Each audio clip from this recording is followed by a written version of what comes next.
I'm going to talk today about how to make 2025 your best year yet and how to actually make results without losing your mind about the details of what it means to be successful. So let me give you a quick overview of what I want to talk about. We'll talk about your expectations and how you're going to change them to reach your goals even when you feel like quitting, right? We'll talk about your reason for that, how to plan, how to stay consistent the right way, not the way that other people tell you to be consistent, to not miss a day and all that, how to create a goal stack so that you don't get bored with a goal that they tell you set a goal for 6 months and then just stick with it. If you're multi-passionate, that shit doesn't work. If you're ADHD, that shit doesn't work. If you have a family and multiple obligations to take care of, then you know that shit doesn't work. So we'll talk about why intention is the most important skill that you can cultivate, resilience, how to get away from distractions, and a couple of more that you might be having and little tips to stay on track. Real quick, I'll try to share in a minute about who I am and why you should listen to me. My name's Brand. I am 31 years old. I'm a father, a machine learning engineer. I've been there for 4 years. I used to be a fitness trainer. I've been married for 4 years to my wife. I have 2 kids, and I live a great life. I've had a lot of challenges. I used to be a mama's boy. I used to be addicted to screens and all kinds of technology media. I used to be socially anxious, but I've overcome a lot of these trials. And I just became a follower of Christ. So a little bit about me, in case you're wondering, in case you don't like any of that, you can click off. If you're about it, then you're tuned in. So let's talk about changing your expectations. So when you set a goal,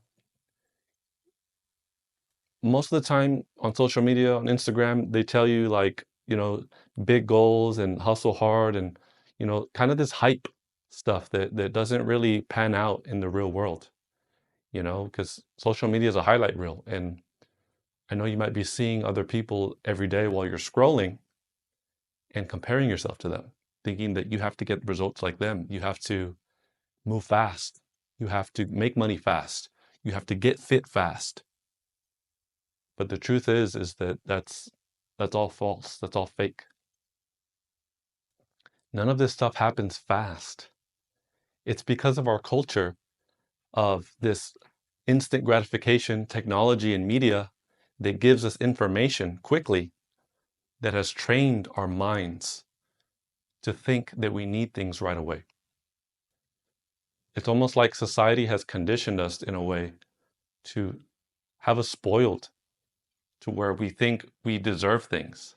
Buying things on credit, things you can't even afford. Yeah, before I get too far into that, just keep that top of mind. Like, think about your goals in a longer time horizon. So if you're planning to hit a goal in 6 months, give yourself the entire year. Because if you think about it, right, if you've been struggling with goals for many years, maybe you haven't started a fitness program, maybe you haven't started a YouTube channel or a blog or a Substack. If your expectations are so high that you cannot meet them, then you have to lower them. Because you're going to continue to fail. You're going to continue to cycle into these habit patterns that you've been trained to repeat over and over again. So my first point is to lower your expectations just a little bit, just so that you can get momentum and you can stick with your goals for longer than 2 weeks, right? Okay, my next point. Have you ever started a goal like let's use fitness for example, because we're in the gym and I just finished working out. You have a goal of losing 20 pounds, let's say, right? Or gaining 5 pounds of muscle. You have that goal, you want to get it, you're motivated when you watch a bunch of videos or you talk to your friends about it or whatever. But then you do it, and then a month in, something happens, right? It's too hard.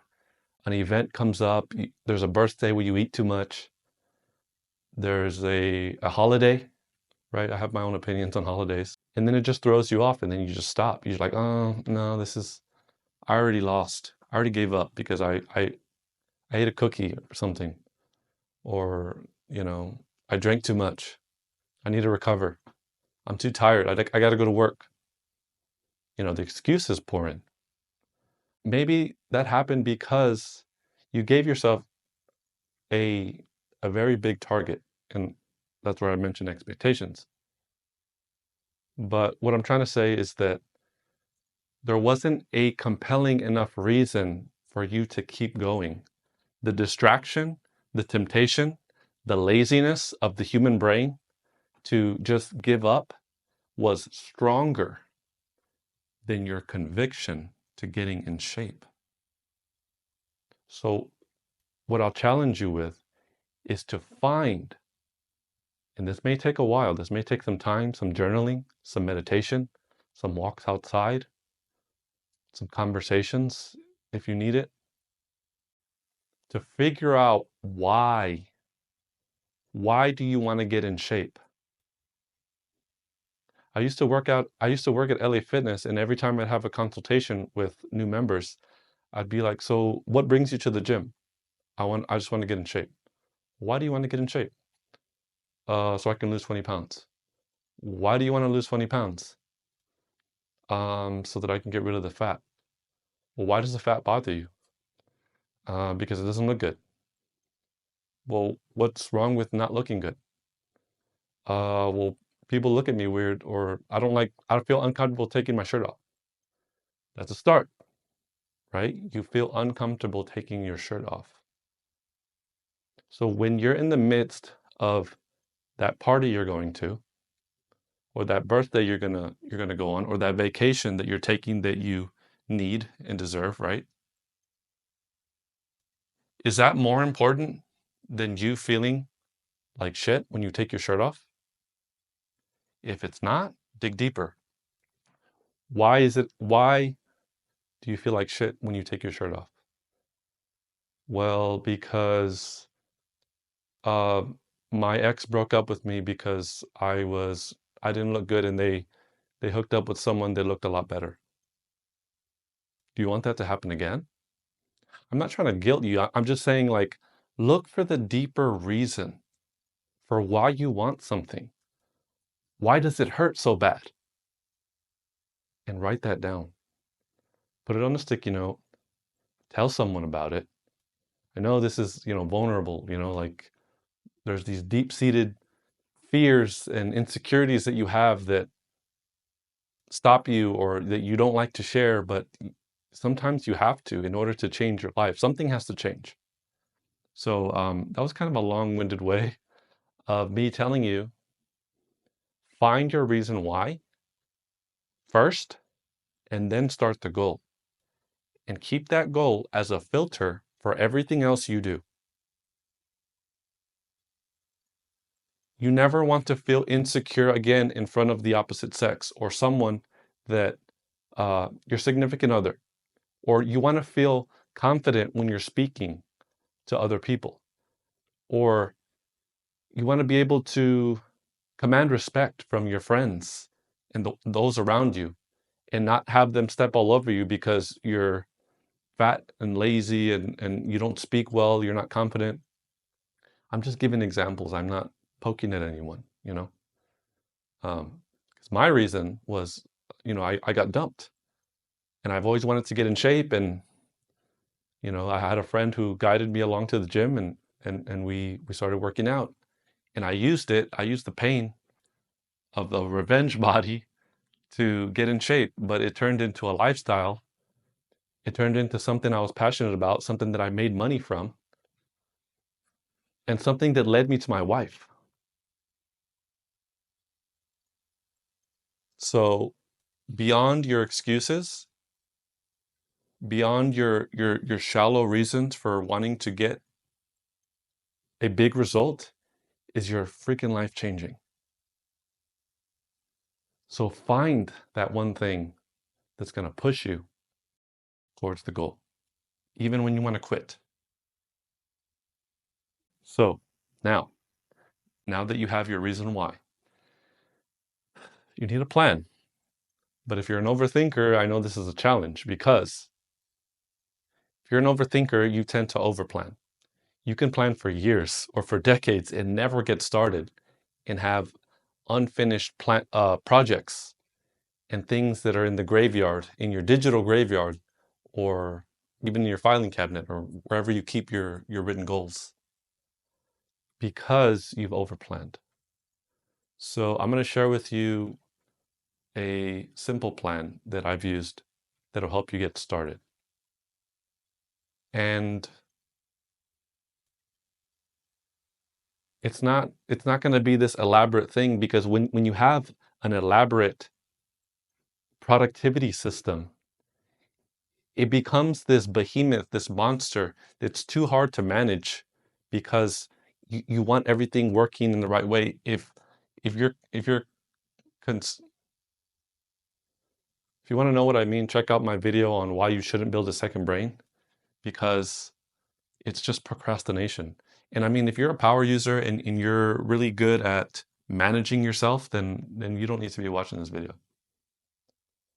But for those of us that have trouble focusing because we like a lot of things and nobody showed us how to plan, you know, in school they told you roughly how to plan, but they didn't teach you how to manage your life, right? With nuance. So this is what you're going to do. You have a goal, right? You have your obligations. So what you do is you get a calendar, right? And use Google Calendar, use a physical calendar, whatever you want to use. My legs are getting hot. But get a calendar and time block the things that you already do every week, like your job, your 9 to 5, your business, your clients. That's something you have to do. Um, your workouts. If your goal is to work out, you need to block out a specific time, an hour or more. Give yourself extra time, like twice as much of a buffer to do that goal that you want to do. If it's writing, wake up early in the morning, block out an hour, 30 minutes even, of time for you to do the thing that you want to do. So time block everything. If you need help with that, I have the Focus Fix.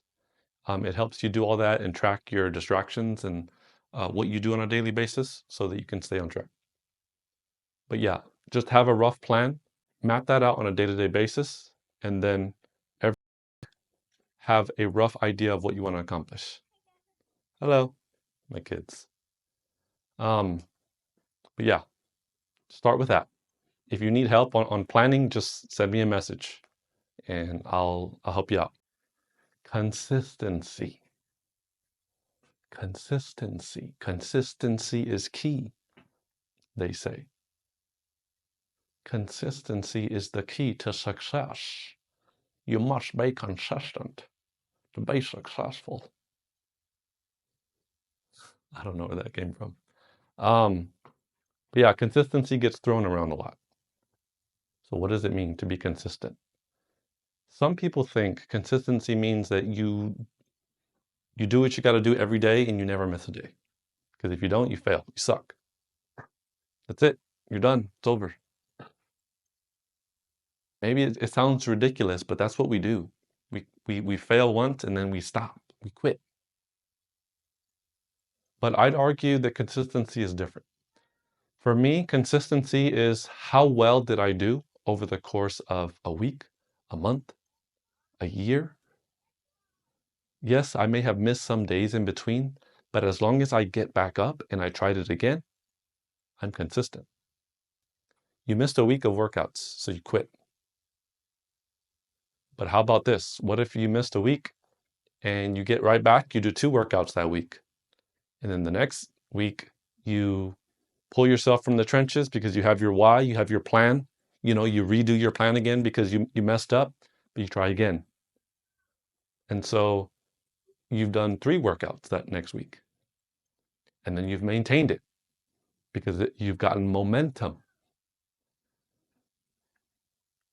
It's that simple. Think of consistency over the long term, not over weeks and days. I mean, you can, but when you look in terms of the month, in terms of quarters and year, you can consider that consistent. Because for me, you know, I post a video every 2 months sometimes. Sometimes, more, sometimes more frequently. But I don't know. I haven't looked at my videos, but I think I've posted 6, 8 videos. That's pretty consistent. I mean, I want to do better this year, but it's consistent because over time, I kept doing it. I kept going. And that brings me to my next point. Resilience. Resilience. Resilience. What is resilience? Resilience is the will to keep going, even when hardship strikes. I think that's why it's important to have, the mindset, plan, and what was the other one? The mindset, the plan, and the consistency, right? To be consistent, you have to be resilient. You have to be resilient in order to stick to the thing you said you were going to do, right? I wrote this post, let me tell you, I wrote this post about me going back to my old journals, what I wrote 7 years ago about me struggling with distractions, with meditation practice. And what did I do? Wrote in it. I said, look, man, you've accomplished it. It's been 7 years, but you're more focused now. You're not distracted with that thing anymore. And you're doing good. I gave my old self a little pep talk.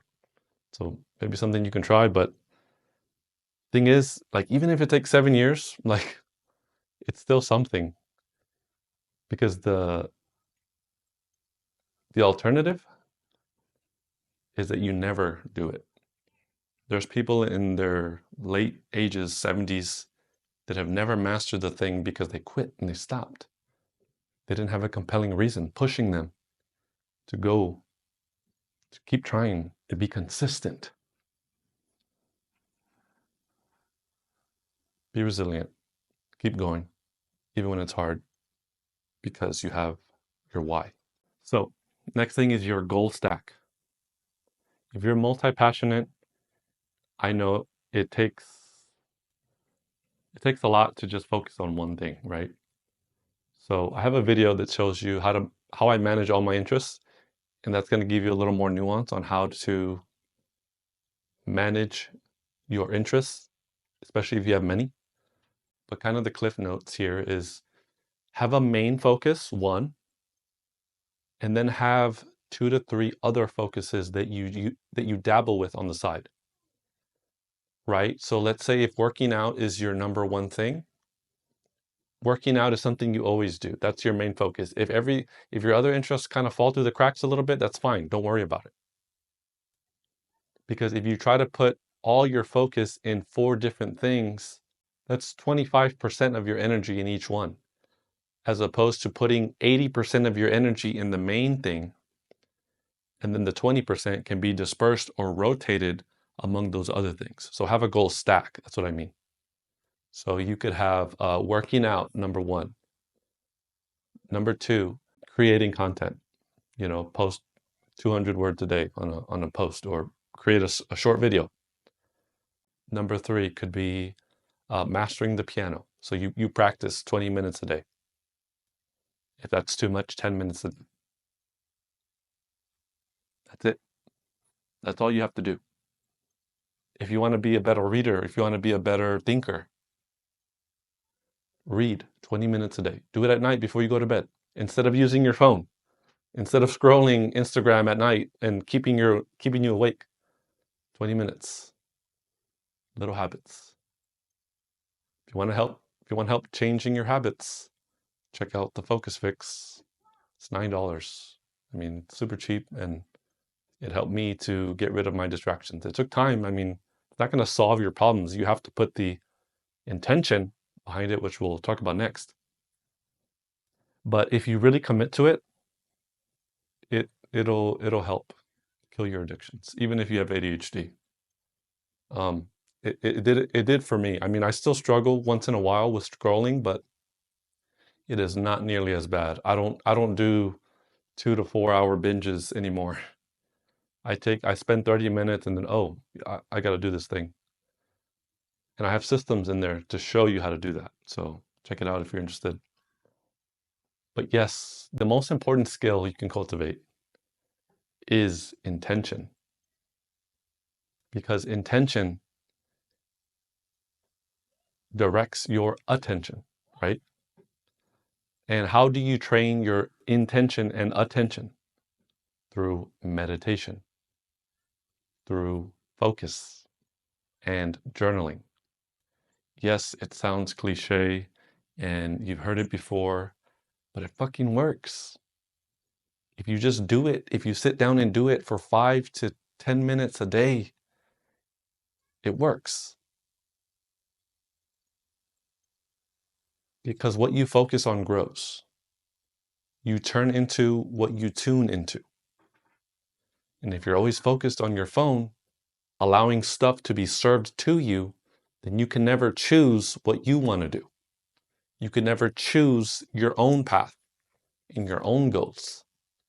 They're being given to you by social media, by the news, by your family members, by your peers who, might secretly hate you, or they might secretly envy you, or they don't want you to achieve things, so they keep you on their level.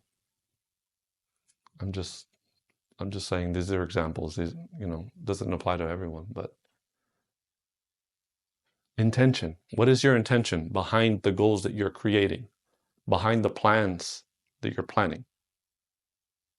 You need an intention to create a reality. If you want to create a better body, if you want to create more confidence, you have to intend to do the things that create that type of person that has that.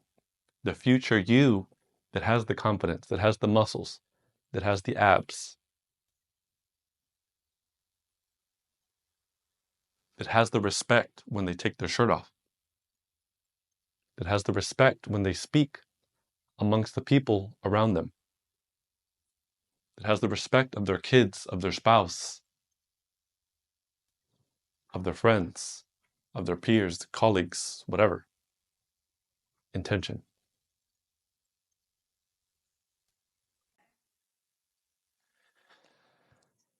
All right, this video is getting kind of long, so I'll try to wrap it up. Distractions. So distractions, we talked a little bit about that, right? Social media, the biggest one. The news, maybe it's your environment, the people you live with, the people around you, your family. Believe it or not, these past 3 months, me and my wife, we got away from our families to really reflect on who we are and what we want for our family and our kids. So we stopped talking to them. We gave ourselves some space. Believe it or not, we didn't celebrate holidays. I have my opinions on that, but I know it's radical. It's a radical way of thinking. But sometimes to get out of your negative cycle in your life, you have to make a sharp turn and do something radical. And that's how I live my life. If that's not for you, then keep doing what you're doing. In the spiritual circles, distractions are like demons.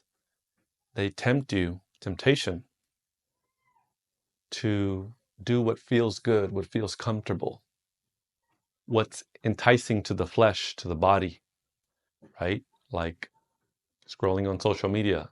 How productive is that? What is that going to do for your life? It's going to waste your time. It's going to overload your brain. It's going to make you angry when someone talks to you and you're trying to get more information. There's junk food. It feels good. It tastes good. You get hungry. You grab a cookie. But then after, you're like, shit, get brain fog. You gain love handles. Gain back fat. Leg fat. Face fat.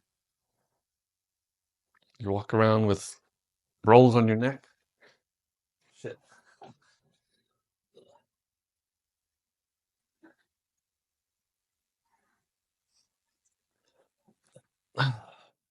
Little mess up there.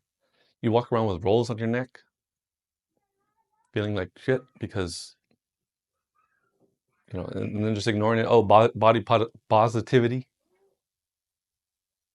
Stupid. Humans are meant to move. Humans are meant to be active and to eat food from the earth, right? Junk food, it's a distraction. Keep it out of your house. Replace it with healthy snacks. Comment below if you want a grocery list or something. I'll show you my grocery list. I'll take pictures so you can see what I do. What else? Changing your habits, right? What bad habits are keeping you distracted from your goals? Are you watching a lot of Netflix instead of reading a book? Instead of studying for that skill that you want to gain? Are you watching porn instead of talking to other women or men if you're a woman? It's a demon. It's literally possessing you to do what God gave you reproductive energy to put into someone else and to have companionship with below your load on a tissue from a screen, watching some very explicit things that we're not meant to see so often, so frequently. We're meant to interact with other humans, right? It's a distraction. Find something to keep you occupied so that you're not thinking about like doing this stuff. Like it's ridiculous. I had that problem when I was younger and I overcame it. Met my wife, we worked through it. I worked through it. I found a hobby, a better ways to use my creative energy, my sexual energy. And you develop a better sense of self-control. You're able to use that energy that is primal, and you can put it into creative stuff. You can share your journey online, share what you're up to, what you're building.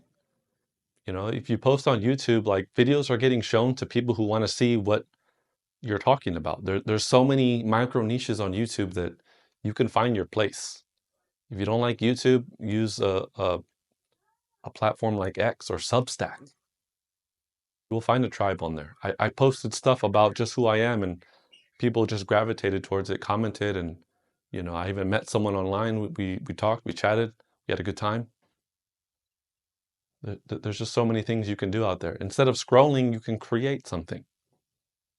Even if you want to keep your life private, you can keep yourself private, but you can share what you're learning and gain the feedback of other people, like a community, like we're meant to be. We're meant to be in a tribe. So share your journey. And last two.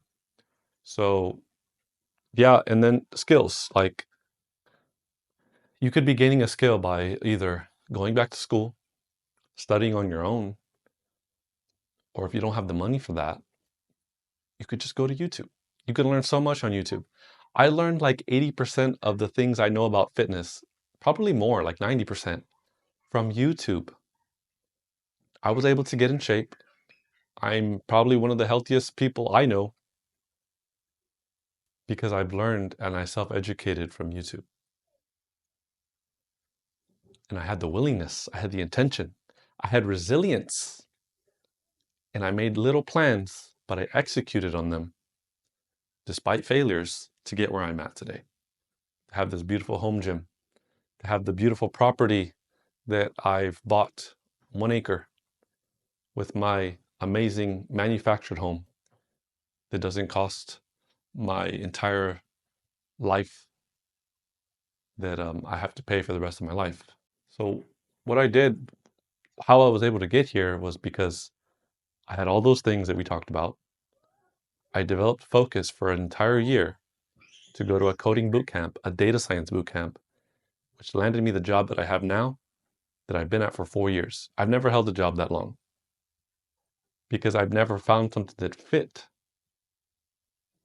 But when you take the time to actually find what fits your life by intention, by consistency, by experimentation, you can create a life that's focused. You can create a life that's for you. You can accomplish your goals much easier. It's a skill.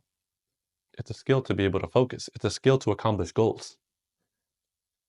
So instead of scrolling, instead of being distracted by all these feely good things that are instant in the moment, you could be working on something to improve your life and feel much more fulfilled. The last thing is get your finances in check. Pay off debt. Here comes the kids. Hey, let me see. Pay off your debts. Um, manage your finances well, because you can build wealth for a lifetime and be free from the slavery of the banks. I'm paying off debt right now. That's my main focus. That's my number one focus for the year. Second is everything else that I've talked about, creating content, doing all these other things, educating my son. My daughter, she'll be next. She's only 3, son's 6. So you can set your family free. You don't need to spend all this money to impress people that you don't really care about and be like other people. This all comes full circle. You don't have to be the person with the new car or the nice house because other people are doing it. Like, what does it really mean to you? What do you really need? What are the essentials in your life? That's where I found minimalism. Minimalism helped get me my finances in check. It helped me stop being overwhelmed with all the things around me and to focus on the things that matter. But yeah, this video's way too long. But yeah, that's kind of the plan for 2025. I hope you got some value out of this. I have resources down below if you want to check them out. If you want to know more about me and what I can do to help you out. If you want any help with fitness, I have coaching. You can check that out as well. I have a newsletter that talks about all these topics in more depth. Kind of went more broad, high level here. If you enjoyed these long talk, let me know in the comments. Subscribe if you want to see more. Like the video, all that good stuff, all the typical YouTuber stuff. And I'll see you in the next one.